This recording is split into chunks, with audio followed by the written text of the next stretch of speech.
Seid begrüßt and welcome everyone to Farbindungen 2025 Bad Yiddish. Thanks to all of you joining us for this keynote. Thank you to those who are with us for our first panels. My name is Sean Sidke, and along with my co-chair, Caleb Scher, I'm excited and grateful to see all of you taking part in our fourth annual conference. I hardly believe it. So we hope you'll stick around for the next couple of days of wonderful panels. What we've already seen, some really engaging and exciting discussions and papers so far. We'd like to extend our gratitude to our keynote speakers, panelists, moderators, captioners, and workshop facilitators for sharing their experience with us, for helping to make Farbindungen a conference of the highest quality. We also like to thank our host, the Meir Institute, an undertaking of the Moss Weinstein Center for Jewish Studies at the University of Wisconsin-Madison, our faculty advisor, Dr. Sunny Yugntruf, and all the staff at the Moss Weinstein Center, most especially Amy Goblish and David Peterson for their help and guidance over the course of the last year. It's been a pleasure, it's been an honor, it's been a joy to work with all of you. Finally, we'd like to extend our deepest gratitude to the rest of our organizing committee, who committed a whole year, many of them the last four, to these next 2 days, and without whom none of this would be possible. And I'm going to hand things over to Caleb. All right, thanks, Sean. So as I'm sure you're all aware, as we sit here on Zoom, Farbindungen is a wandering conference. We occupy a virtual space. I like to think of it as a truly transnational Yiddish land. At the same time, we as a conference are rooted in the various territories, geographies, and landscapes, which we as individuals call home. For those of us in North America, home is situated on stolen land, land to which we were never invited. And so we continue to reflect on our own complicity as settlers as we live, work, and study here on Turtle Island. This year, as Sean mentioned, Farbindungen is hosted by the University of Wisconsin-Madison. Rather than a land acknowledgement to be read in a perfunctory fashion, the University of Wisconsin-Madison has established a marker on their campus to inform the public of their situatedness on Indigenous land. And in the spirit of UW's commitment to a shared future, I am not going to read the text of this marker aloud. Instead, I will note that UW-Madison occupies ancestral Ho-Chunk land, land which the Ho-Chunk were forced to give to the United States government in 1832. The Ho-Chunk called and continues to call this land Techope, and I invite all of us as Yiddishists to reflect on the ways in which colonization, cultural erasure, forced displacement, and other forms of genocidal violence hold up our past and present on Turtle Island, and how we can support the Indigenous stewards of these lands in their ongoing struggles for justice. Thank you, Caleb. Before we jump into our keynote panel, just a few quick housekeeping reminders. Please email farbindungen@gmail.com if you experience any difficulties finding or connecting to the Zoom rooms over the next couple of days. If you know of someone who would like to join and attend the conference, please refrain from sharing the Zoom links. Instead, direct them to the registration form, which can be found on our website, farbindungen.com. The form will stay open throughout the conference. We're closely monitoring it to make sure folks get links and everything as soon as they register. Finally, we welcome you to use the Q&A function during these keynote presentations to ask questions, so the questions can be collected for an audience Q&A at the end of the conversation. So now we'd like to turn things over to Jacqueline Krass, who will be moderating the keynote panel. Jackie is a writer, translator, PhD candidate at the University of Wisconsin-Madison, a fantastic writer, by the way. Her work focuses on post-war Jewish American literature in English and Yiddish, situating it within histories of multilingual writing, publishing, and translating in the United States. Thank you, and take it away, Jackie. Thanks so much, Sean. I'm so excited to be here and to have two such wonderful keynote speakers. And I'm especially grateful to be representing Wisconsin because I learned all my Yiddish while as a grad student at University of Wisconsin. So thank you to the Jewish Studies program for almost single-handedly funding that. And to Sunny Yugntruf for all of her guidance in that. So it's nice to be here today. And I will read the bios for our speakers. Saul Noam Zaritt is an associate professor of Yiddish literature in the departments of comparative literature and Near Eastern languages and civilizations at Harvard University. He is the author of 2 books, Jewish American Writing and World Literature, Maybe to Millions, Maybe to Nobody, from Oxford University Press, 2020, and a Teich Manifesto, Yiddish translation and the Making of Modern Jewish Culture, out recently from Fordham University Press in 2024. He's currently at work on a history of popular Yiddish fiction, Shund, which includes a database, shund.org, that's already been talked about a little bit today in an earlier paper, that makes thousands of mostly forgotten texts readily accessible. He's also a founding editor of Ingeweb, a journal of Yiddish studies. Our second speaker, Natan M. Meir, is the Lori I. Loki Professor of Judaic Studies in the Harold Schnitzer Family Program in Judaic Studies at Portland State University. A scholar of the social, cultural, and religious history of East European Jewry, he is the author of Kiev, Jewish Metropolis, A History 1859 to 1914, published in 2010, and Stepchildren of the Shtetl, The Destitute, Disabled, and Mad of Jewish Eastern Europe, 1800 to 1939, published in 2020. He lectures widely on Jewish history and culture in Ukraine, Russia, Poland, and the Baltics, Jewish folklore and magic, and Jewish disability history. He also serves as a museum consultant and leads study tours of Eastern Europe. He is now at work on a new project exploring lost folk customs of Ashkenazic Jews across modern Europe with an emphasis on women's rituals. I'm really excited to see what both of you come up with in the future. So we are going to start with Saul. So I'll take it away. Hey, everybody. Thank you for the generous introduction and for sharing my screen now. I think everyone can see that pretty well. Okay, I'm not seeing any objections, so I'm assuming it's going okay. Yeah, thank you to the Farbindungen team. That's a lot of pride I have in seeing it grow from when it first started at Harvard 4 years ago, and to the hosts in Wisconsin and everything like that. So I'll get right into it. I'm just going to start reading what's on the screen. Schlecht, nicht gut, ungut, minderwertig, nicht so losig, nicht zufriedenstellig, nicht qualifiziert, orem, gemein, schoffel, arg, ploche, pahone, foil, umteuget, umteuglich, unperfekt, imperfekt, unvollständig, unvollkommen, chosserdig, defektiv, mangeldig, fehlerdig, brakovne, dreckisch, tinoifestig. These are Noam Stürzkov's synonyms for schlecht, around the idea of badness, taken from his Oitzer von der Jiddische Sprache. Frankly, I thought the list would be a little bit longer, but that's okay. Perhaps the word schlecht is itself broad enough that it doesn't need so many synonyms, or there's a sort of fear of the evil eye. We don't want to talk too much about it. As for its connotation, schlecht is much like its English counterpart, including all the Christian moralistic weight that you might have associated with it. That dualism between good and bad, clean and dirty, the moral universe of sin in which divine judgment invades every human action. Of course, the word has other locutions that don't seem so locked into a Manichaean battle, like the passive constructions, not exclusive to Yiddish, but es ist mir schlecht or es ist schlecht mit mir, which appear less to do with right or wrong and more to do with the speaker having perhaps developed a stomachache or something like that. But as I anticipate we'll encounter, and we've already encountered over these 2 days, these two universes, the universe of moral judgment and the universe of complaint, will overlap significantly. For I imagine we'll hear a lot about this realization or this insistence or discovery or even accusation that something has gone badly, that something is off, that something is not as it should be. And this realization is often followed by another impulse that we've perhaps learned too well to fix what has gone badly, to set things on the right path. And it locks us into a kind of Enlightenment logic, or we might even refer to it as a kind of Christian logic, of sin and repentance, critique and reform. In this way, any sense of discomfort becomes part of a process of redemption. So, for instance, we're all diligent Yiddish students here. We all want to have good Yiddish, though we all likely would humbly admit, I think Sunny Yudkov already admitted in the previous panel, that we would actually wish our Yiddish would be better, or our Yiddish is not good enough, or some part of our Yiddish knowledge is not fully there. This kind of humility, this is sort of the first thing that a Yiddishist learns. And we fall into this kind of longing to finally and fully learn Yiddish and thereby participate in saving the language.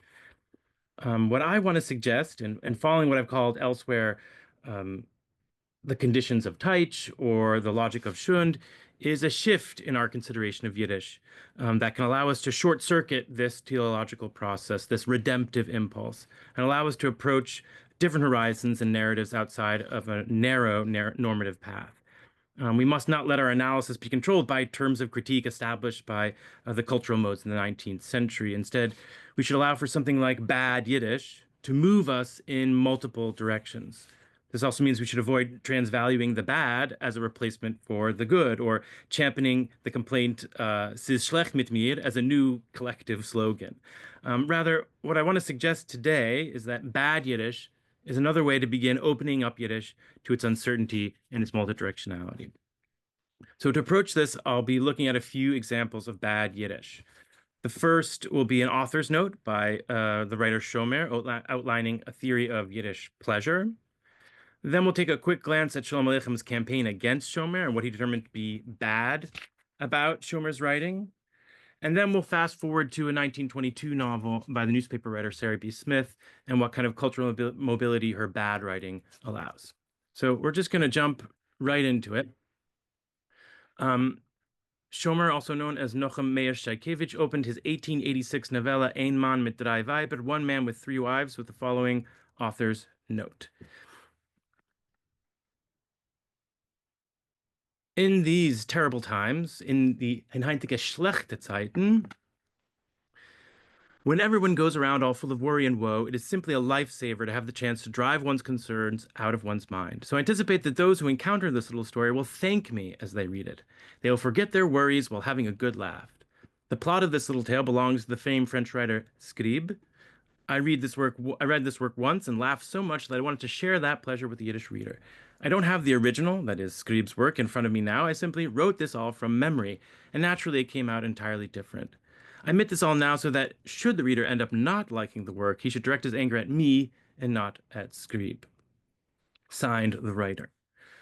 Now, a little bit about Shomer. Shomer was born in 1849 into a traditional family, but began reading secular literature at a relatively young age. In the 1870s, he started to fancy himself an intellectual, joining in other Jewish Enlightenment figures and writing in Hebrew. At one point in the 1870s, a publisher noticed one of his Hebrew stories and thought, let's try to make a few bucks off this. Can you translate it into Yiddish, or can you write stories in Yiddish so that we'll have a bigger audience than just these Hebrew reading men? And the story goes that in 9 days, Shomer wrote 9 novellas. And this proficiency proved to be key to his success. And over the next 30 years, he wrote some 200 novels and novellas and many more short stories and other kinds of short works, and became the best-selling Yiddish writer of the 19th century and into the 20th. He was way more famous and more popular than Shalom Aleichem, even after his death in 1905. But this success didn't last very long. While there are those who still championed him in one way or another, for the most part, his work has entirely disappeared from what we've come to know as Yiddish literature. I doubt, well, I don't know, there's a lot of people here, but maybe not, I doubt many people here, perhaps maybe my own graduate students, ever had to read anything of Shomer as part of their graduate education or any of their Yiddish learning over time. If you've known anything about Shomer, it's been as a kind of synonymous with all that's could go wrong with Yiddish literature. His writing is often referred to as shund, or trash. He's denounced by Shalom Aleichem, which we'll learn more about, as a plague upon the national literature, as someone who's brought moral failing upon the Jewish people, who's nothing less than a literary criminal. This, Shomer, represents bad Yiddish.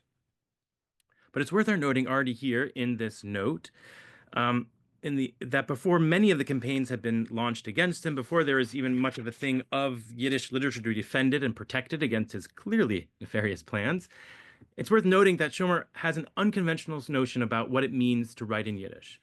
And let's look closely at this and sort of here find a kind of theory of Yiddish pleasure within Yiddish culture. So he opens the note with a clear reference to the national or collective context in which he imagines this work will be read. The woes, the schlechte Zeiten, the bad times, were the pogroms of the 1880s, which was a central issue of the day for the Jewish readers and writers alike. But Shomer's answer to this context is not a depiction of those pogroms or a meditation on any of these particular troubles. He does not have any reform in mind or evident political purpose. The thing he makes most clear in this opening text is that his answer to national suffering is first and foremost pleasure. Beating the worry out of our heads and laughing for a little while. This is the force and purpose of literature and the experience of reading as far as Shomer is concerned. Shomer then emphasizes the scale of this writing. This is not a monumental work. It's not a timeless work. It's a Geschichtele, a vertical, all in the diminutive, a little story. Certainly means to reference the length, which is about 50 pages in this case for this novella, but also speaks to its lingering triviality or ephemerality. It's just some story to pass the time. Make no mistake, though, this gesture of dismissal does not mean that the experience of reading or the experience of pleasure is insignificant. The opposite. For Schomer, there can be no more important thing than this. And its importance begins from the structure of economic exchange that's built into this note. Schomer provides a story, gives pleasure, and the reader thanks him, usually with money, of course. We might call this a kind of materialist approach to Yiddish literature. This kind of economy also extends to how prestige and cultural ownership work in Schomer's literary universe. We're accustomed to thinking about literature in terms of originality and genius. The writer often figures as a national representative, or at the very least, some representative of a higher artistic calling, someone in touch with the powers greater than the normal everyday reader. But here in this introductory note, Schomer dismisses any notion of cultural propriety, representation, and achievement. He openly admits that this is a stolen text. The plot of the story, and Schomer makes sure to use the French word sujet, is taken from a short comedic play by Eugène Scribe, a dramatist and librettist, a mainstay of the French popular theater in the 19th century, also wrote an important play about a Jewess. Schomer is likely referring to his play here, Les Trois Maîtresses, the Three Mistresses, a two-act romp involving grand dukes and counts and countesses. Schomer read this play, perhaps in translation to German probably, and wanted to share his pleasure with his audience. Schomer imagines an easy transfer, probably through multiple languages, from French to Yiddish. Not the transfer of some moral or the reproduction of some aesthetic achievement, but the communication of pleasure. At the same time, he understands that French pleasure is different than Jewish pleasure, or Yiddish pleasure, or what my colleague Sonny Yukov calls Yiddish joy. And so he describes a process of rewriting, or what we might call Judaizing, making the plot palatable for a Jewish and Yiddish-speaking audience. He makes the assumption you can't just drag the Yiddish reader into a world of French aristocracy, a world the reader would have not much understanding of. Instead, Schomer brings the forms and structures of French aristocracy to a Jewish space. And indeed, the novel opens up not in a French court, but in a shtetl, of course. We're not hanging out with dukes and counts, but with Jewish aristocracy, the rich merchants and leaseholders of the shtetl. This is how Schomer proposes to his readers that they partake in the modern pleasure of reading fiction, but on familiar ground. The result is a kind of backhanded way of taking ownership over the text. Schomer is able to communicate and share pleasure by stealing, borrowing, adapting from the French, openly admitting and even advertising the hybrid nature of his creation. And this is Schomer's theory of Yiddish cultural production. It is not defined by a moral stance or by a national calling, though local vernacular conditions dictate content while form remains constant across languages. Schomer is not interested in aesthetic standards. Whether or not the writing is beautiful or artfully rendered is entirely secondary to the primary criteria of judgment: pleasure. Pleasure that moves freely and easily between languages and cultures. There is even some pleasure in knowing that the text is both French and not French, and crucially Yiddish and not Yiddish at the same time. Okay. Oh, you missed a nice little picture of Schomer. Okay. And Eugene Scribe here. Okay. Schomer's commitment to pleasure and cultural mobility did not go unchecked. Schomer's rise during the second half of the 19th century coincided with a series of efforts to normalize Yiddish culture, from the establishment or attempted establishment of official organs of communication, newspapers and journals, to the creation of cultural institutions, libraries, theaters, political organizations, conferences, etc. This is the main project of the late 19th century into the 20th century. One of the key components of these efforts was the devising of norms, an attempt to determine what constituted Yiddish culture, what should constitute Yiddish culture, and by implication, what shouldn't. As these new institutions were fragile things with no state backing, very little power, even more limited circulation, it was often the smaller battles that received the most attention and the most vitriol. And so Shalom Aleichem, when he tried to establish a venerated tree, a family tree of Yiddish literature and standards for style, spelling, genre, and criticism, he also chose his enemies. And Schomer became enemy number one precisely for the kind of cultural flexibility implied in his theory of Yiddish pleasure. So what's wrong with pleasure? What's bad about pleasure? Shlomo Aleicham's answer in a long screed, published as a pamphlet, came in dramatic fashion. He put Shomer on trial for his crimes against Yiddish literature and the Jewish people. Shomer's mishpat, the judgment of Shomer, included these 10 accusations. 1, almost all his novels are, pardon the expression, stolen from foreign literatures. 2, all his novels are of the same cut. 3, this so-called novelist does not provide a realistic, true picture of Jewish life. As a result, his novels have no connection to the Jews whatsoever. 5, these romances ignite not only the imagination and provide no ethical direction, no moral. 6, they contain obscenity and cynicism. 7, they are very poorly constructed. 8, the author appears to be an ignoramus. 9, under no circumstances should such novels be given to our schoolboys or teenage girls. 10, it would be a great act of charity if he and all of his fantastic and uncouth novels were expunged from our literature by means of serious, clear-headed criticism. So what is Shlomo Aleicham's problem with Shomer?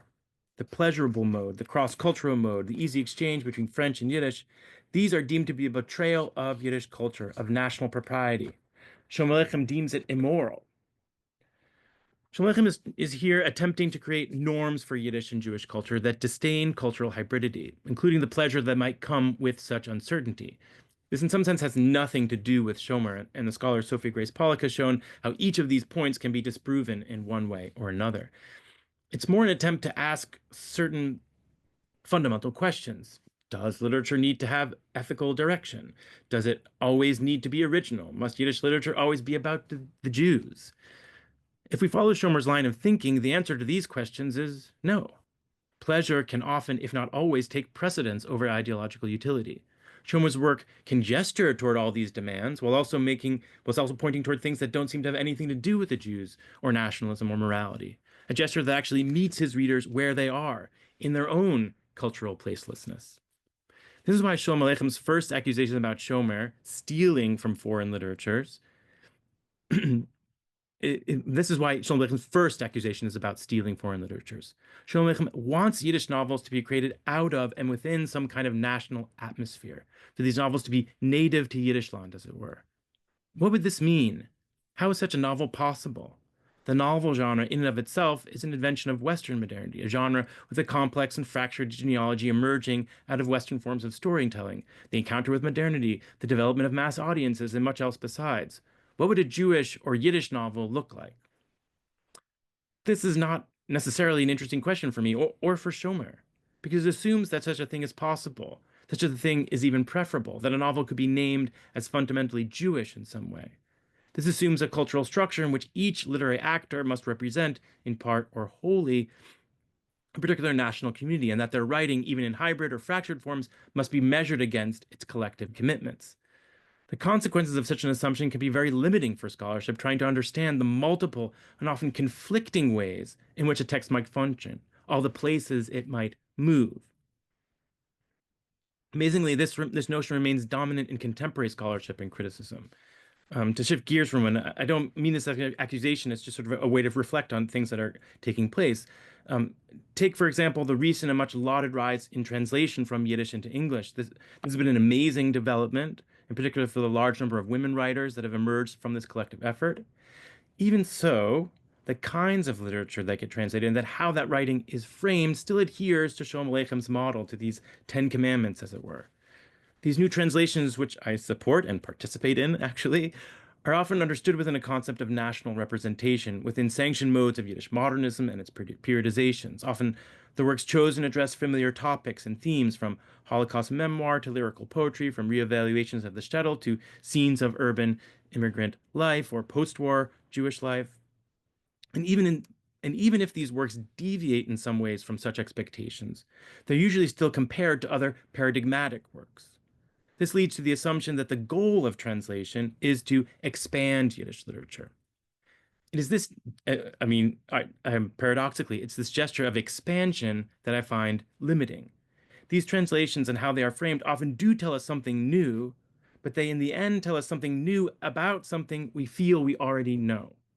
That is, it may broaden the diversity within Yiddish literature, but the container itself remains the same, coherent, clear, comprehensible, only now maybe a bit stretched. Each translation relies on the idea that Yiddish literature is an automatically legible thing determined by language and audience. In other words, these translations may test Shalom Aleicham's first commandment, but don't violate it. The translation seems to suggest that this literature is not stolen, it is the stuff of Yiddishland, as it now comes to be redefined. The question I want to ask, in supporting and encouraging more of this translation at the same time, is what might happen? What might happen to Yiddishland, to what we assume Yiddish to be, if we purposely and energetically violate Shalom Aleicham's first commandment? What if Yiddish culture begins from its badness, its inadequacies, its thefts, its failures, its trashiness? What story of and around Yiddish would be able to tell then? What does it mean to focus on that which is not canonizable, not archivable, that is not contained by Yiddish? What does it mean to study and focus on that which, like Shomer, pursues pleasure, the pleasure of reading, the pleasure of theft, the pleasure of trash? So to begin answering these questions, let's take a look at an example from the author Sarit B. Smith, which you can tell already from her name, already we're dealing with a different kind of author. Smith was born in a small town in Hungary, but at a young age moved to Budapest. Then at age 15, she came with her family to the US. She did not have anything like the literary education that Shomer or many other Yiddish writers had. She didn't have much Hebrew. She didn't actually know much Yiddish, at least not of a literary kind. Her schooling in Budapest was likely in German, the language of the streets, Hungarian, and who knows what she spoke at home. And once in New York, she started working in sweatshops where she learned English quickly. Finding such work unbearable, she sought refuge, as one does, by learning Yiddish. She learned enough literary Yiddish to get a job in the Yiddish press. At first, she was a court reporter with regular columns on the criminal courts and divorce courts. These were not exactly news stories, but dramatizations of the trials, which were sort of a training ground for her. She eventually started writing short stories and novels. She became one of Der Tag's, the New York newspaper Der Tag's, main writers, producing over 20 novels and hundreds upon hundreds of short stories. She even had some crossover appeal. Well, here's some of the titles of her novels: Die Sündige Freude, Liebe und Karriere, Suchende Glück. And she also had some crossover appeal. She wrote some plays and screenplays with her daughter, and one of them was turned into a Hollywood movie, My Girl Tisa. The critic Irving Howe later on would label her, in his monumental Word of All Fathers, the queen of the Schön Roman, the queen of trashy Yiddish writing. Now, Howe meant this disparagingly, a sexist dismissal of women's writing. Though on the face of it, Smith indeed wrote for women. Her novels were mostly about the new woman, the figure of the new woman in the American city. And in this, they followed the popular English language fiction of the day. Smith read closely authors like Fanny Hurst, Willa Cather, Edna Ferber, Edith Wharton, and more. These were her models, not Shalom Aleichem, Peretz, or Mendele Mocher, which she probably didn't read much of. This kept her writing very close to her readers' experience, many of whom straddled multiple cultural realms. With the experience of being a woman in the United States more important than any Jewish frame. This perhaps motivated editors to relegate her writing to a lower place in the newspaper's hierarchy, to distance it from the paper's more central Jewish concerns. And her novels often appeared on the back page, and hence how sense that there's nothing of worth in her bad literature. My hunch is that it's precisely this cultural mobility, this straddling of cultural realms, that disturbed critics who are deeply invested instead in maintaining the boundaries of Yiddish. So let's take a look at a moment of what this looks like in Smith's work that talks about this porousness or even badness. I want to focus on a single passage from her 1922 novel, Suchende Glück, Looking for Happiness. The novel follows the life of a young immigrant in the US. She endures sexual harassment, a terrible marriage, the birth of a sickly child, there's abortion. I won't ruin too much of it since I'm translating, and hopefully one day it'll come out and you can all read the whole novel and be on the edge of your seats just from this small part, where two main characters, Mona and Alfred Ortman, have just had a dramatic kiss, even though Ortman was just about to break up with Mona. Ortman is a little, shall we say, worked up, but Mona finds a way out of his clutches with the following. I'll read it in English. When she finally relented from his lips, he whispered in her ear, "Come with me, Mona. Come with me now. I have an apartment. Come with me. Don't leave me alone. Don't ever leave me alone." Mona wanted to laugh, but some instinct warned her not to tease him now. She had to be patient and tender. She stretched her cold hand to his cheek and said, "My darling Albert, don't be a fool. My darling boy, I thought you were cleverer than that. Clever boys don't kidnap their princesses in the middle of the night." I want to have you. I want you to be mine, mine forever. Do you hear me? Yes, of course your girl hears you. Your girl's ears are so sensitive, but her wings are clipped. She cannot fly. She lives in a world with a mama, strict brothers whom she fears, and much else besides. He pressed her head against his shoulder. He pressed her head against his shoulder and asked with a sigh, "What next then, my love, my kitten?" "A rabbi, a chuppah, and guests." "Aha, now I understand. What a fool I am. Sure, a chuppah. Let's find a chuppah." She now let slip a laugh, giving him a peck on the cheek. She had learned the terrible game of love so quickly. Oh, I cut off the last line here in the Yiddish. That's okay. The dialogue here, the drama, is taken right out of the popular fiction of the day, in particular Mona's struggle for power and agency in conflict with a man's brute force and his sexuality. I could go on about this, but my interest is in this line about the rabbi and the chuppah. What's it doing here? There's no particular interest in the ritual itself, or even the guests that might come. There's no concern about what this collective event, this religious event, so important in the dramatic religious life and literally depicted in Jewish literature the world over. There's no interest in what this might signify. Look at how easily a mark of Jewishness is conjured and dismissed. Sure, a chuppah, the Yiddish is Soll sein a chuppah. Some attachment to Jewishness is gestured toward, but this gesture is meant more to break the rhythm of and the heat of the prose than to suggest anything about Jewish collectivity. Jewish ritual is a tool, an incidental tool that is just as a way to stop Ortman's lascivious desire for Mona's body. Neither she nor the man nor her family care much for rabbis or for Jewish traditions. Rather, what she and the readers care about is the quick return from a moment of Jewish vernacularity back into the mess of American love and American sex. We can even read this comment as referencing the Yiddish form that the story takes place. Soll sein auf Yiddish. Does it even matter that the story was written in Yiddish? Does it already take part so wholly and aspirationally in American and English language conventions that it seems almost beyond the bounds of Yiddish? Almost seems an operative word here, almost. Indeed, this kind of writing in between cultural vocabularies requires a certain kind of dishonesty, a kind of wild abandon that leaves behind strict moralism and nationalism, certainly of Shalom Aleichem and his ilk, leaves behind much of what we think Yiddish might or should be for a cultural space that is muddled, transgressive, uncontrolled, and trashy. This kind of reading, this attention to that which does not measure up to cultural norms, can extend well beyond literature. We can use this multivalent view of Yiddish as something more than Shalom Aleicham's commandments, to avoid the constraints of post-disaster sentimentalism and move toward cross-cultural and comparative modes. By this I mean that while I admire and even participate in the impulse toward ethnography, canonization, and conservation, I also want to advocate for other kinds of radical, dynamic, and even chaotic modes of Yiddish learning and creativity and scholarship. I want to call attention to irreverent practices of Yiddish culture, those practices that often run up against sober modes of memory and mourning, and ask ourselves how such attention can animate scholarly conversation. And I hope this kind of shift can enable a revision of what we imagine to be the history of Yiddish, highlighting the language's porousness and giving up, at least in part, on the concept of a birth, development, and death of Yiddish. Take, for instance, Rotwelsch. I don't know if people know what this is, or other forms of thieves' cant or Gaunersprach, German dialects or idiolects of whatever you want to call them, that include many Yiddish words and phrases. So rather than defend Yiddish from these languages or claim them in some way for Yiddish and away from German, we need to better understand how to think of them together simultaneously while acknowledging their non-coincidence. I follow my student Jonah Lubin in saying that rather than imagine some clear or lost or forgotten genealogy that would lead from Yiddish to Rotwelsch and back to Yiddish again, we should think of the languages as occupying the same field, as moving in parallel and perpendicularly within a mess of language.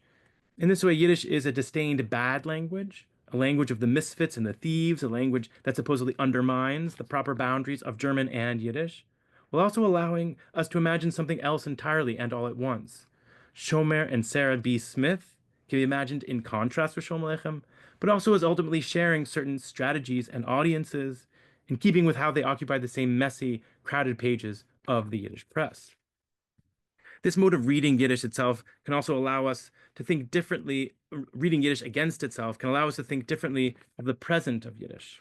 in particular revising our conception of the post-vernacular. That is, Yiddish has always been a vernacular that doesn't work properly, or that appears to not work properly, a self-reflective and self-contradictory language.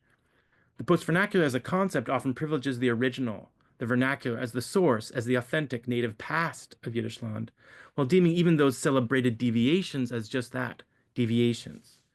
By acknowledging and interrogating the dynamic hybridity of vernacularity itself, we can begin to understand the powerful cultural mobility that Yiddish offers us. We can then see how bad Yiddish might carry us into the future, almost or partly unburdened by all those expectations we associate with prescriptive and normative modes. All this might lead us not to the redemption of Yiddish, not to its rebirth, but to its continued and wild trashiness. Thanks very much.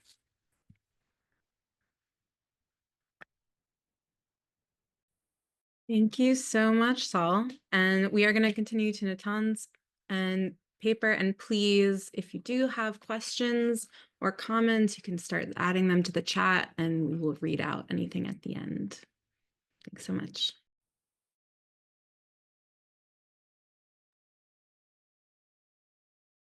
Thank you. Thank you, Jackie. And I was trying to jot down a whole bunch of ideas and notes as you were talking, Saul, because I think our talks overlap in some very interesting ways. And I'm looking forward to the discussion. I'm going to share my screen. Let's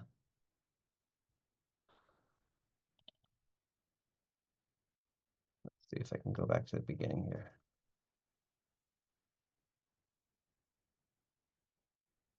Can you see that okay? All right.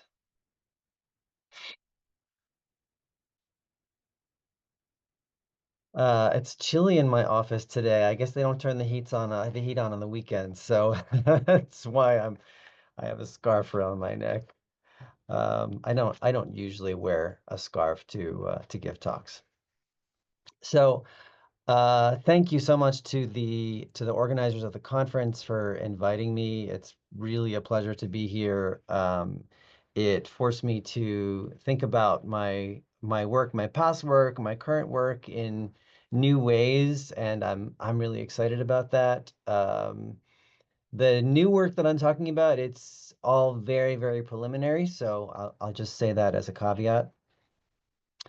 But I want to start by talking about inclusion and exclusion, because one of the themes within bad Yiddish I understood to be what's included and what's excluded, as I think Saul was just touching on in his talk. And I suppose that I find it ironic in some way that I'm giving a keynote at a Yiddish conference, because to some extent I never felt a part of the world of Yiddish studies. In grad school, I was not one of those who could converse fluently in Yiddish, although I understood it when my fellow grad students were talking in Yiddish. And although I took Yiddish classes and I loved reading in the language, I never considered myself someone who did Yiddish for Yiddish's sake. And I suppose that at some moments I even felt looked down upon by some Yiddishists for instrumentalizing Yiddish for the sake of doing Jewish history, although that might also have been me projecting my own insecurities onto others. I remember well my encounters with the folks at the Hebrew University back in the early aughts, who helped me navigate the computerized index to Yiddish newspapers in its very first iteration. And because they knew I could read Yiddish, they just launched into conversation with me. And I certainly did feel out of my depth. I think that would be bad Yiddish in practice.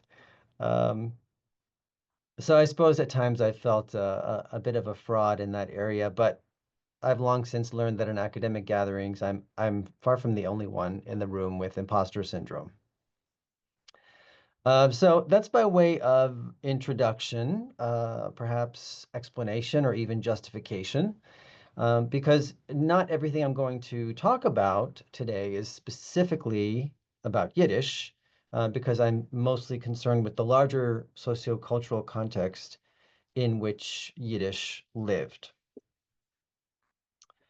Okay, for the last couple decades or so, I've been fascinated by the marginal in European Jewry. Let's see if I can advance my slide. For years, since the very start of my graduate training, I read about the Jewish poor of Eastern Europe, about what a large percentage of East European Jewry was impoverished. But very little of the historiography seemed to concern itself with the lives of those poor people. Obviously, I read a great deal about institutions, about movements, about leading figures, but I wanted to know more about Amcha. And when I embarked on my project about the outcasts of East European Jewry, which ended up in the book that you see here, the often dismissive response I usually got was, oh, you're interested in the underworld, in criminals. Bad Yidden, if you like. Well, no, I was not actually studying the underworld per se, although that did come into it at certain places. I'm studying those who lived at the very bottom of the socioeconomic ladder. What I like to say about my study of the marginal figures in the East European Jewish community, which included paupers, beggars, poor orphans, people with physical and cognitive disabilities, is that they were hiding in plain sight. My sources suggested that they were literally everywhere. After all, in Samstedtlach, the Hekdesh, the poorhouse, was located at the physical center of the community, near the shul and other communal institutions. Some couple photographs of Hekdeshim. Beggars were ubiquitous, especially in big cities, and almost every town had its town fool. But at the same time, it could be hard to find evidence of them in sources. Every Jew in Eastern Europe knew about the marginal folk because they were part of the fabric of Jewish society. Usually they were regarded with disgust, fear, or pity, less frequently with awe or wonder, since in traditional society, the quote-unquote freak, the extraordinary, the exceptional, the bizarre, is sometimes perceived as a sign of the omnipotence and inscrutability of divine power. But in spite of all this, or perhaps even because of it, why would one want to talk about such people? I had expected that much of the direct evidence from the life of ordinary people would come from Yiddish folklore, songs, aphorisms, jokes, and even the terminology of the marginalized. Hekdesh, the poorhouse, yields the adjective hekdeshtik, which is disgusting or chaotic, for example. And I also looked for descriptions of the lives of the outcasts in the Yiddish press, and all of those did yield rich material for my project. But I didn't expect that one of my richest sources would turn out to be Yiddish and Hebrew literature, sometimes the same piece written in both languages, of course. Now, that was probably my own naivete that betrays my own training and my own background. But students of literature won't be surprised that great writers had such deep insight into their society that they had a sharp grasp of the role of the outcasts in the Jewish community. And I have to say, I don't think I found much in Shun literature, but it may be because I dismissed it out of hand, and I would need to go back and see if actually I missed some important stuff. In any case, this realization that I would find such richness within literature was something I had to come to on my own, and obviously I'm very glad I did. For example, as I tried to understand the place of the madman and the madwoman in East European Jewish culture and society, Peretz's fictional musings on the madhouse proved deeply insightful. Fundulhois, from the Madhouse, was published in 1895, and the Hebrew language version, Ve'agaf HaMashugaim, in the Insane Wing, followed the next year. In a series of vignettes, the narrator guides us through an insane asylum and introduces us to various inmates who speak to us in their own words. Peretz suggests that the two worlds, that of the sane and that of the insane, may not be as neatly separated as we might wish. A supposition confirmed by the narrator. Quote, "It's no wonder that sometimes I ask myself, what am I, a doctor or a patient?" You can see that in the title here of this particular vignette. And perhaps the entire hospital never was, and I have made the whole thing up. What's the difference in the end? We are all mad, or we are all sane. So Fundolhois is a fabulously rich riff on the question of madness. What does it mean to be mad? What is the boundary between madness and sanity? The multiplication of fences, borders, and regulations within the bounds of Peretz's fictional asylum only highlight the tenuousness and porousness of those lines. In modernist Yiddish and Hebrew fiction, writers like Peretz were playing not only with the meaning of madness, but probing the role of the outcast in East European Jewish culture. Modernist literature imagined that the putative ugliness of marginal people, rather than being a loathsome and abhorrent aspect of human existence that had to be expunged, a view that had found fulsome expression in both Jewish and non-Jewish sources throughout the second half of the 19th century, was actually a true reflection of a world that was itself ugly, deformed, and full of fear. And in that truth could be found beauty.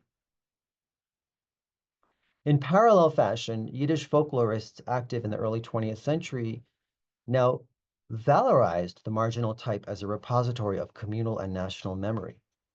And of course, it's no accident that at this precise moment, Yiddish too was being transformed from a pariah language to an important symbol of national existence.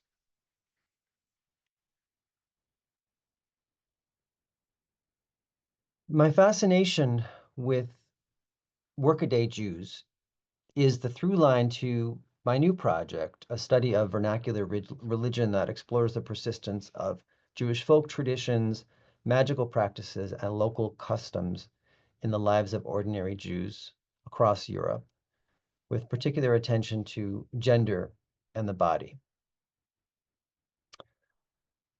I'm aiming to discover how and to what extent traditional practices continued to shape Jewish daily life, rites of passage, and identity into the late 19th and 20th centuries. Looking at this project through the lens of bad Yiddish, one question that emerges for me is, to what extent are folk rituals, and especially women's folk rituals and healing practices, and the prayers, petitions, and incantations that often accompanied them, perceived as bad in the modern era? Jews in cities across 19th century who were experiencing embourgeoisement and acculturation often saw such customs and utterances as superstitious, as crude and unrefined, and therefore they cast them aside. Or, I should add, they were told by authorities that they needed to cast them aside. But those rituals and prayers did not wholly disappear. And as I attempt to understand how they survived and persisted in various ways, I'm finding it useful to look back into the histories of folk customs in previous eras. In the case of folk magic, which we know played a crucial role in Jewish culture and everyday life in Eastern Europe, and actually across Europe, over the centuries, rabbis had often tried to ban certain expressions of it, especially those rituals and charms that had too syncretistic a flavor and here, I think one really interesting connection point between Saul's talk and my own is about this question of hybridity. One of these was the medieval custom of preparing a table with food the night before a baby boy's circumcision, a practice which sometimes accompanied the Wachnacht ritual, which you can see here, when family members and friends would stay up all night the night before the bris. The setting of a table and laying it with food dishes that were not intended to be eaten by the celebrants, or indeed any humans at all, since the practice originated as an offering to the gods, was a custom observed by both Jews and Christians before the circumcision or baptism, respectively, to ensure luck for the newborn. Various rabbinic authorities ruled that this practice was idolatrous and therefore forbidden, but the fact that generation after generation of rabbis felt the need to sanction it is, as we know, clear evidence of its popularity. While this particular practice eventually disappeared, in other cases, magical rituals or texts were too popular to go away. I found this to be true in the case of an incantation against the evil eye that circulated widely in Eastern Europe in both Yiddish and Hebrew variants, and still circulates today in mostly in, as far as I can tell, in Haredi circles in Israel, only in the Hebrew version. The text begins with the phrase, "Three women stand on the crag of a rock." And you can see here one of the Yiddish versions reproduced by Ansky in 1909. And the fourth line here in Yiddish, you'll see "Drei Weiber sitzen auf a Stein." In Hebrew, it started with the phrase "Shalosh nashim oindos al shein sela." Three women stand on the crag of a rock. And I've traced the origins of this incantation to the motif of the three sisters, which appears in many Christian magical incantations across the European continent and may go all the way back to the three fates of Greco-Roman culture. Originally goddesses of birth and deities of fortune. Jewish use of the trope of the three sisters seems to have begun in the Middle Ages in a Judeo-German womb incantation, a charm meant to ease childbirth or uterine pain.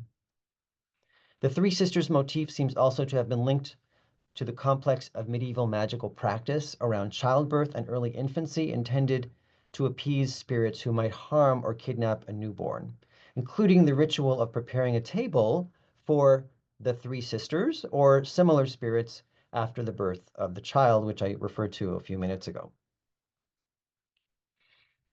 Now, the trope of the three women clearly originated from outside of mainstream Jewish texts, from outside of Jewish texts altogether, but was ultimately fully integrated into normative Jewish practice, to the extent that in some circles, the charm, this incantation, became attributed to an early Hasidic master, Shmuel Shmelka Halevi Horowitz of Nikolsburg in Moravia. As I mentioned, the three sisters, the Drei Weiber incantation, circulated in two versions, Hebrew and Yiddish, each of which was clearly compatible for a particular gendered space in Jewish society.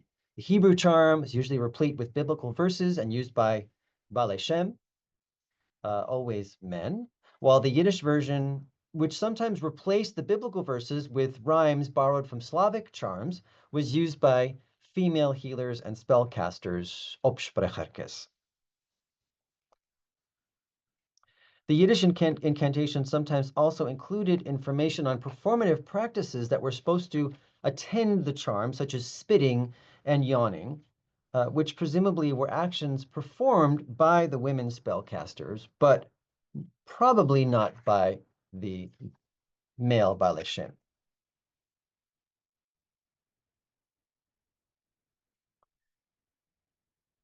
In the early modern period, Jewish lived religion across the Ashkenazic cultural space from Amsterdam to Poland included many minhagim, many customs and associated texts that had developed over centuries.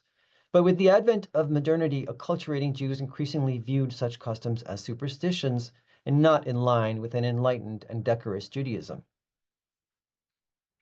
Bettina Kratzritter has shown that in 19th century Germany, Techines, petitionary prayers, usually meant for women, were increasingly seen as crude and inappropriate for the religious sphere, since they often referred openly to the body and to sexual matters.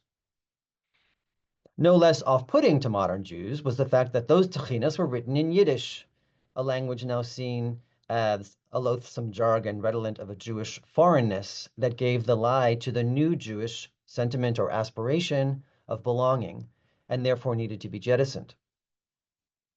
In rural areas, however, an embodied Judaism persisted for longer, a phenomenon that, not coincidentally, went hand in hand with the maintenance of Yiddish in those areas, at least to some extent.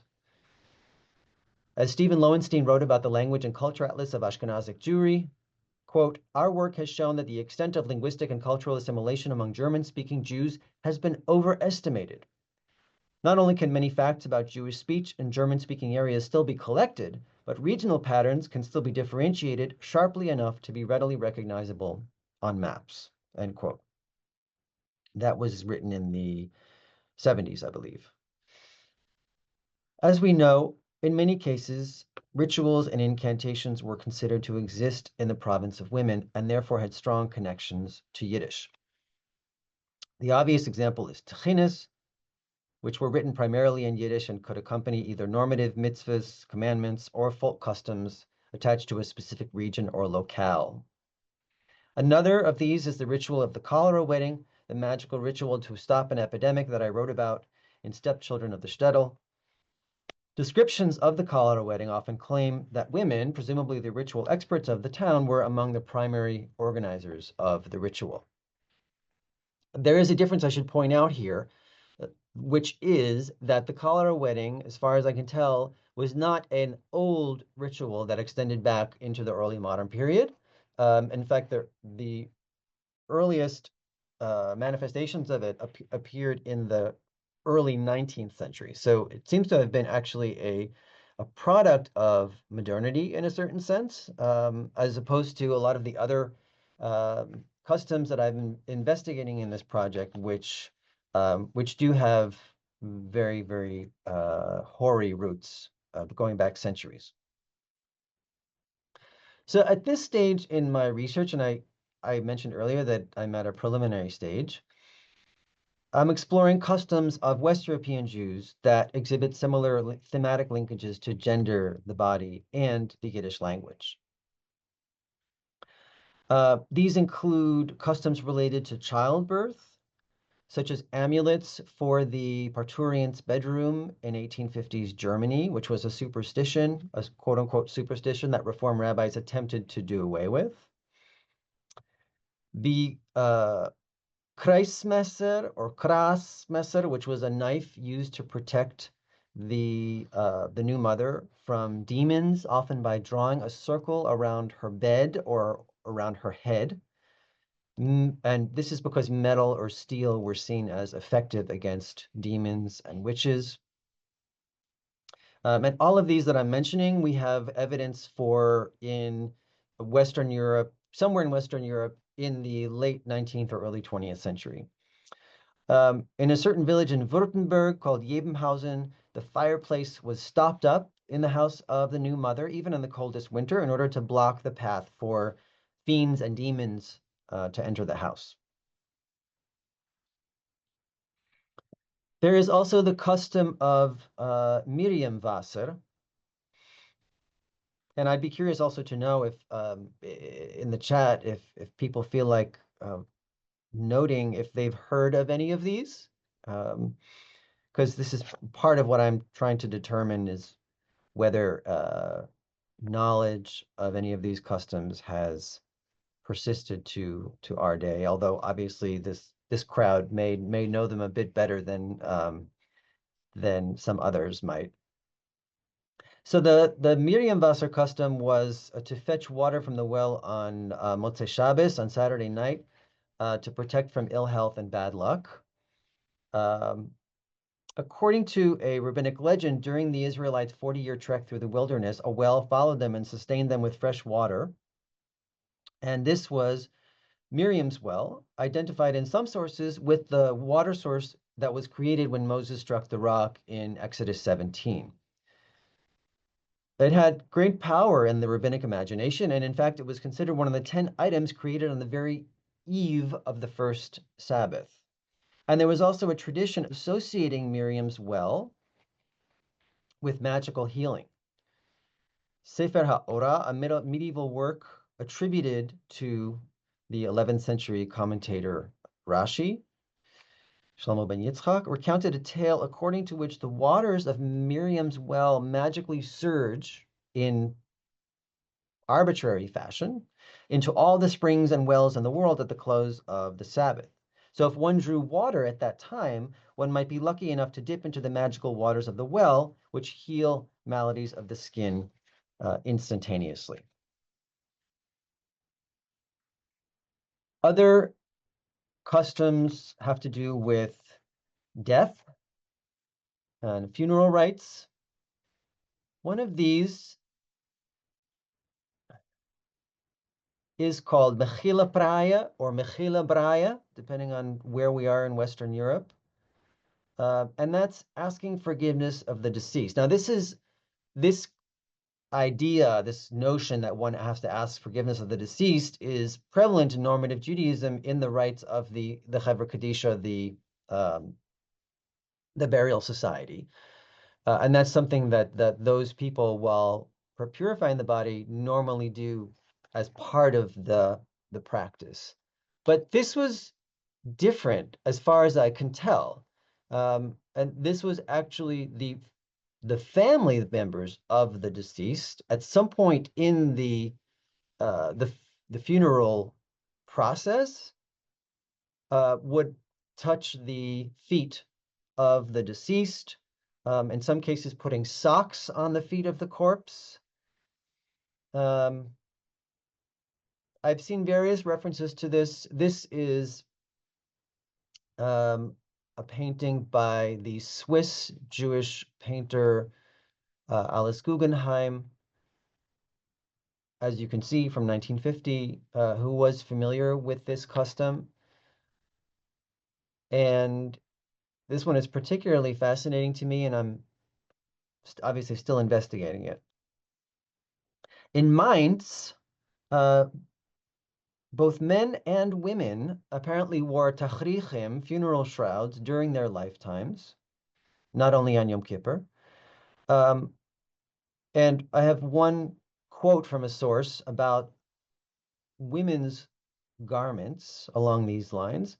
Women wore a robe that looked like an arba canvas without tzitzis. So it looked like a ritual garment that would only be worn by men or boys, but without the fringes.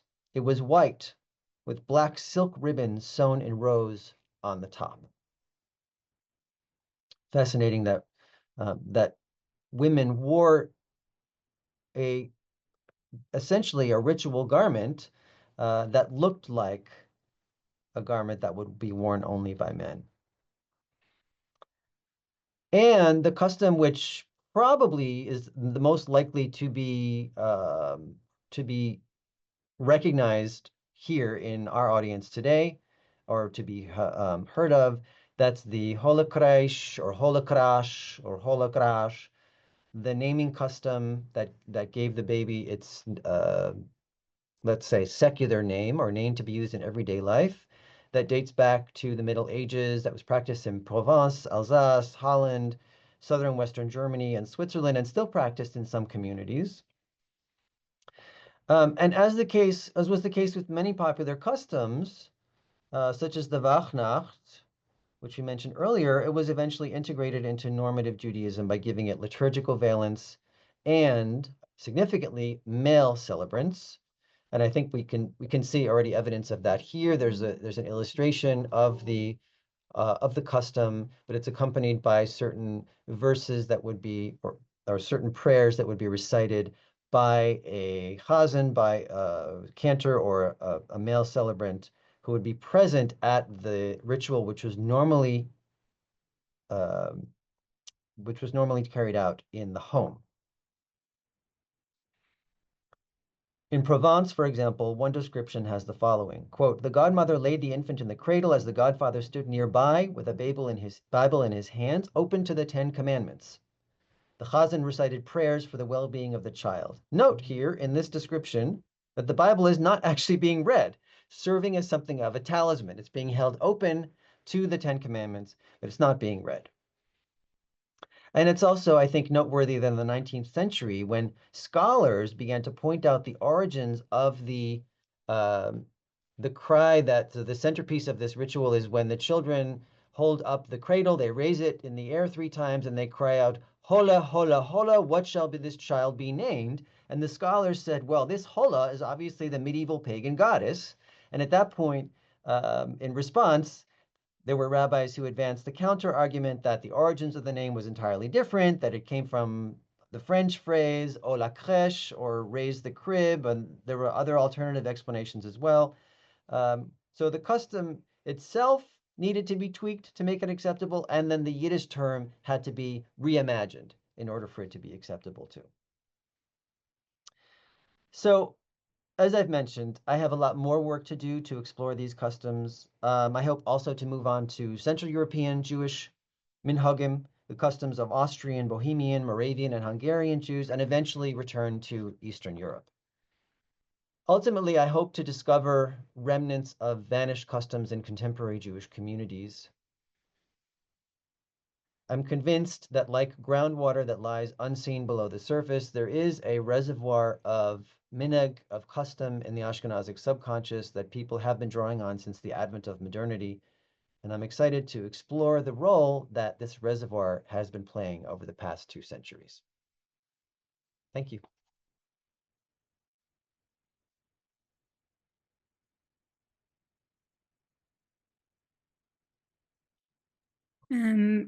Great. And Natan, if you could just end screen share so that we are Yes, all. I am looking to see how I do that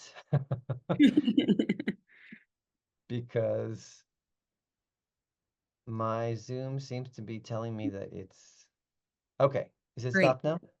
Yeah. Okay, great. Thanks so much. Perfect. Thank you both for wonderful talks that I think have really a lot to say to each other. I know that's not just by accident, so we're really, really grateful to you both. Sean just added an article on Schomer from Pamela Brenner, who gave a talk earlier today relating to some of these topics. And we have some great questions already, so I'm just going to start with one kind of zoomed out question for myself, for both of you. And of course, if you have questions or thoughts about each other's work, we'd love to hear that. But I think more broadly, it's the way I sort of was synthesizing this is you're thinking about exceptionalism in Yiddish and this kind of porousness, boundaries. Saul, you're talking about Sarah Smith's work having as much to do with American literature of the new woman as anything particularly Jewish. Natan, I thought was really appreciated the way you're talking about this idea of instrumentalizing Yiddish and possible shaming for that or exclusion, which I think is definitely a dynamic I think many will recognize. And these kind of syncretistic folk practices and charms. Of course, scholars, it's very normal to work with a wide network of languages and not be conversantly fluent or whatever in all of them. But there does seem to be there's a special tinge around it with Yiddish.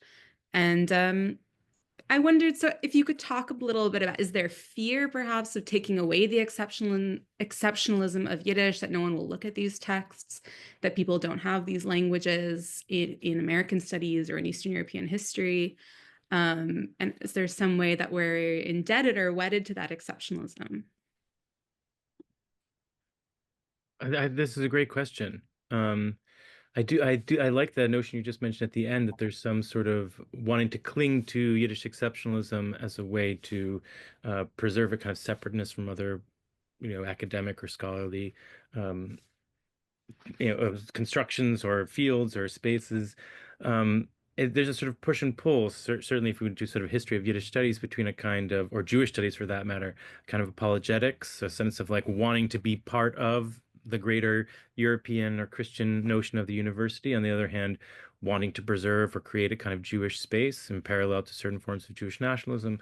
This comes up, of course, in the history of the sort of grandfathers, as it were, of Jewish studies as a discipline and Wissenschaft des Judentums, largely men who were excluded from European universities and so created their own club, which failed spectacularly or very quickly. But the sense of wanting to have a club of their own was part of a particular kind of almost sort of pseudo-nationalism or proto-nationalism that was fundamental to their scholarly purpose. So in terms of Yiddish studies or what it means for Yiddish, I think there is a necessary and I think fundamental impulse toward a sort of conservational mode, which is sort of comes out of the history, say, of YIVO, but many other kinds of early scholarly projects in the 19th and early 20th century of sort of needing to catch that which has already been lost, being a kind of fundamental impulse of Yiddish studies.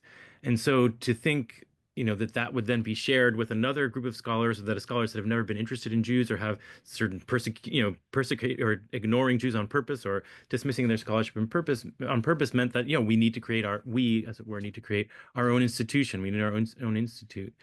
And also, I think some of this sort of, you can think back to the history of Yiddish studies, or say the first grammars of Yiddish being created by non-Jews as part of a particular way of portraying negatively Jewish people, a sort of sense in the 19th, certainly by the 20th century, to reclaim some of that knowledge about Yiddish or around Yiddish for away from that kind of non-Jewish or Christian missionary mode.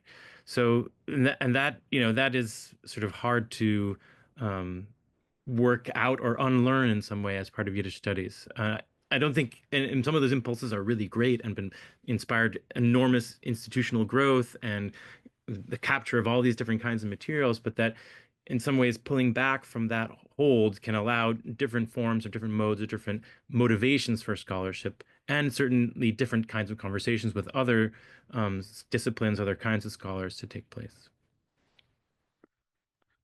Yeah, I want to say something about the conservationist mode. I think that plays into my this project about customs in a very very central way, and it's one that I'm glad Saul is pointing out, because that mode, that salvation approach, the salvationist approach to Jewish culture, was part of what lay in the folkloristic impulse from the very beginning. That from the late 19th, early 20th century, Jewish culture in Eastern Europe is authentic Jewish culture is disappearing. We need to save it. We need to conserve it. And it's interesting because one could argue that Jewish folklore was really at the margins of Jewish studies for a long time, and not certainly if we talk about Wissenschaft des Judentums, it was just not really an interest of theirs. And then it comes into its own in the early 20th century, and actually I would say moves into the center of certainly of Yiddish studies as something that's ethnography is particularly important to YIVO. And I'm obviously in conversation with those folks who were very active mostly in Poland in the 20s and the 30s. And I'm struck by what Saul said about, not necessarily allowing or pushing back against the impulse for us as scholars to be framed, to allow our work to be framed in those terms, right? So, but at the same time, I feel like I'm discovering these customs. Maybe it's only my discovery. Maybe everyone knows about them, but I mean, I'd never heard about them before, and they're really fascinating to me, right? And so, but it's not, certainly we know that there are impulses, I would say for the last few decades, it's definitely much more strongly, even in the last, I guess it's 5, 6, 7 years, maybe it's a little bit more than that, of reviving some of these old customs, right? To make them meaningful for contemporary Jews. And that's interesting to me academically. It's not something that I'm involved with on a personal level, but I find that kind of impulse interesting as well. You know, so the conservationist impulse, the revivalist impulse, and all of these are part of this network of what do we do with this stuff, right? And it's like it's bad stuff, or it's stuff that's on the margins. It's stuff that a lot of people have said, especially in the modern era, that we don't need, that isn't essential for Judaism, right? It's kind of like it's the stuff you don't need. And so going back to what Saul asked earlier, what if Yiddish culture begins, what if we begin from the badness? What if we begin from the trashiness, right? And that to me is so fascinating. I'm not sure what happens when we do that, but I love it as a call to start our work and look at it with different eyes. And I want to think about how to do that. Thank you so much. And of course, Annie Cohen is someone who comes to mind, certainly in this revivalist movement, as well as doing research. So there's definitely that it's an emerging area, absolutely. We have a first question from Ezra. Thanks for an excellent talk. This is a question for Saul. Would love to hear any thoughts on the place of Gladstein's Shomer poem in this framework. Yeah, so for those in the audience that don't know, Yankov Gladstein, the modernist poet of the In Sich group, in his Yiddish-Teitschen book for, I think, in early mid-30s, mid-30s, I don't remember exactly when it comes out, writes a whole poem sort of dedicated to Shomer. And he also had written essays about Shomer in which he sort of praised him, sort of. And I would say for Ezra that poem is for Gladstein and doesn't have that much to do with Shomer, though Shomer's mentioned. It's part of, I think, although interesting for what I'd spoken about, this idea of the book is called Yiddish-Teitschen, so Yiddish, but in Yiddish in the plural, Yiddish and its Teitschenness, Yiddish and its interpretive or translationness, or Yiddish in its multiple forms, so that book of poetry is meant to instigate or think about all the different kinds of ways in which Yiddish might reflect on its own diversity and also become a tool for modernist experimentation. And Shomer is an interesting character in that sense, both a figure that's like archaic and old and strange from the 19th century, but also someone who does like sort of things that we don't do anymore, this kind of cross-culturalness that Gladstein was interested in, but it is also a poem that's very mournful and speaking towards like the end of a particular kind of Jewish reading or Jewish like audience in the 1930s. So it's both like a calling up and of like taking up of the badness of Shomer, but also rejecting it and mourning it in some way. So it's a fascinating poem.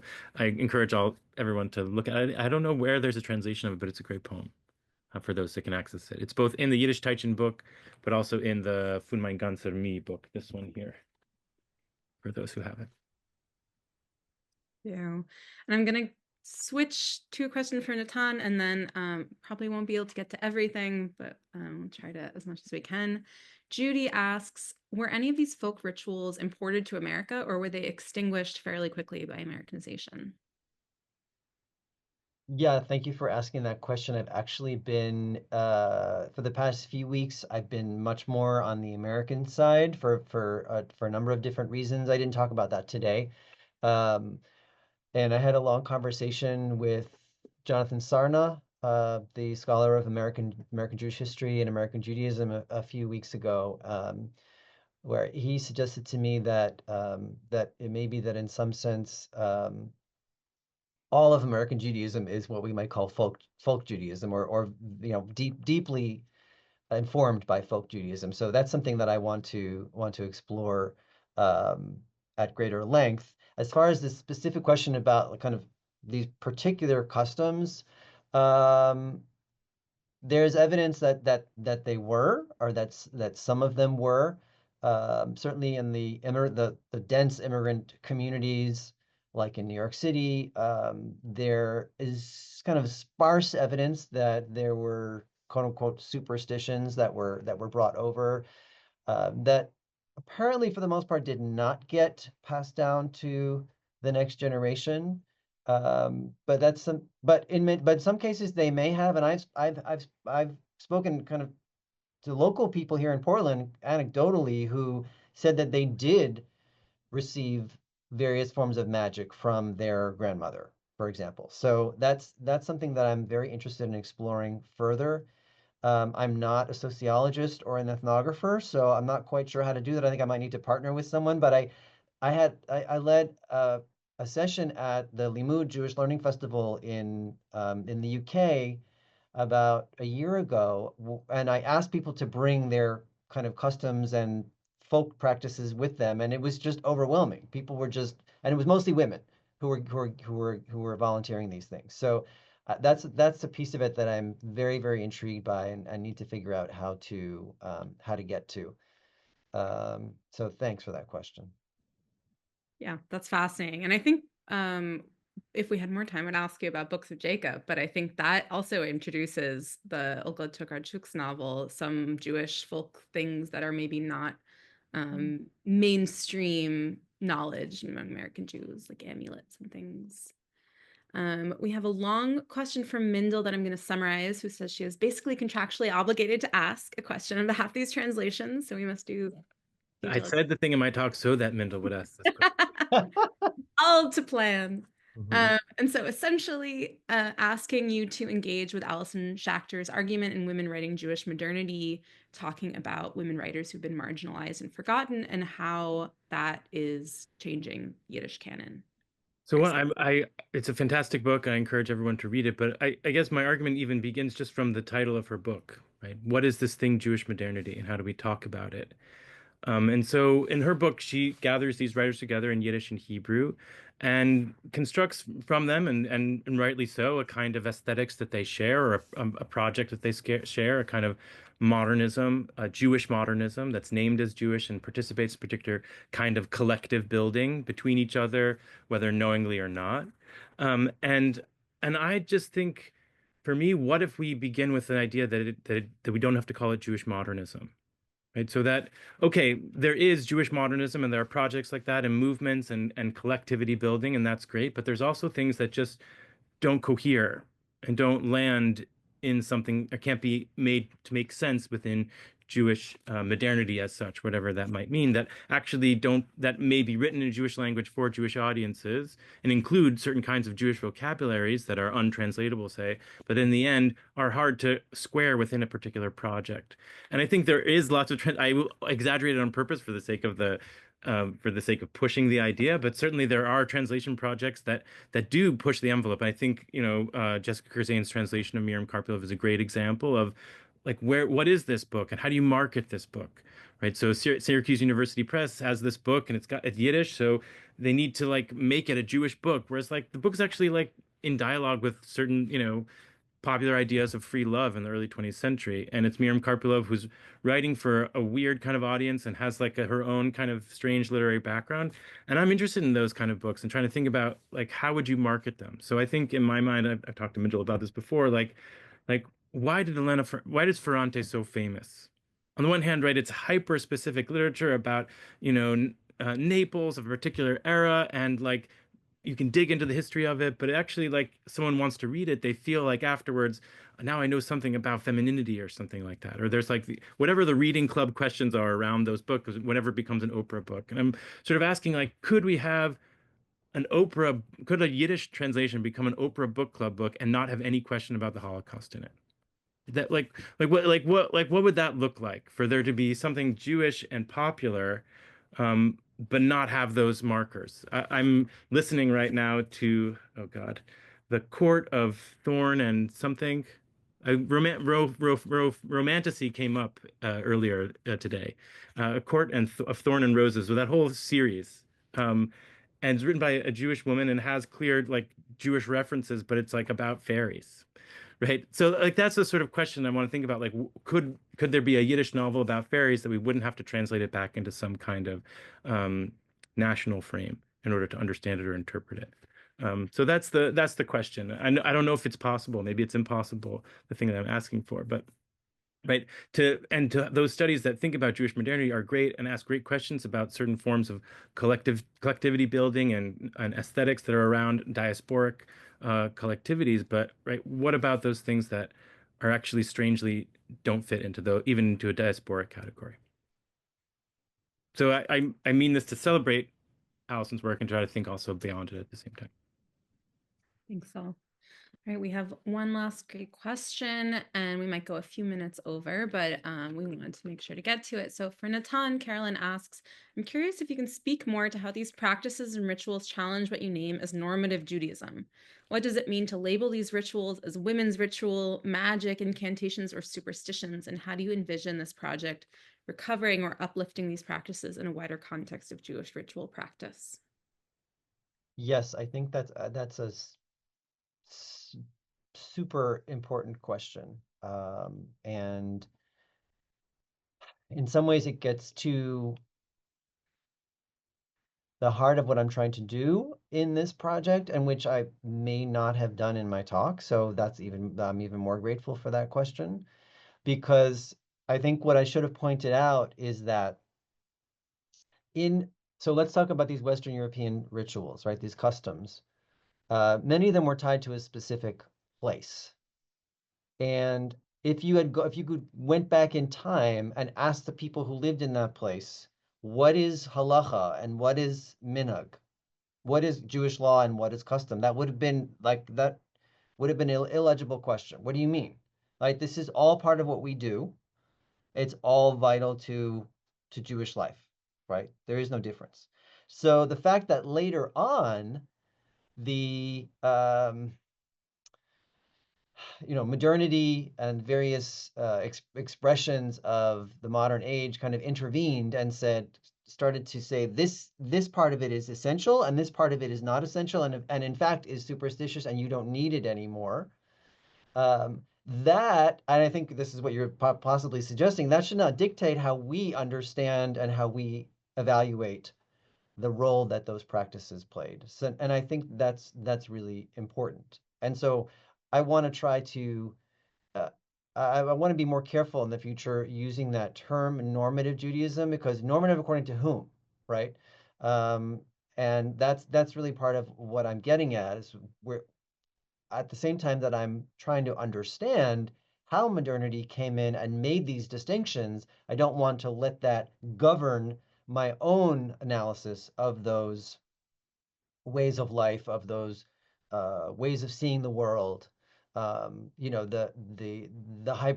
example, the hybridity that was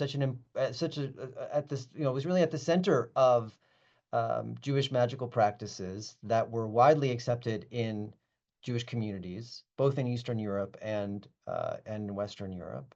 Because magic, of course, is very porous, right? It crosses religious boundaries all the time and all kinds of other boundaries. So thanks, Carolyn, for that question. I think it's really, really important. I'm going to try to be much more careful with that lens moving forward. Thanks both to you and to our audience. Thanks so much. It's been a real pleasure.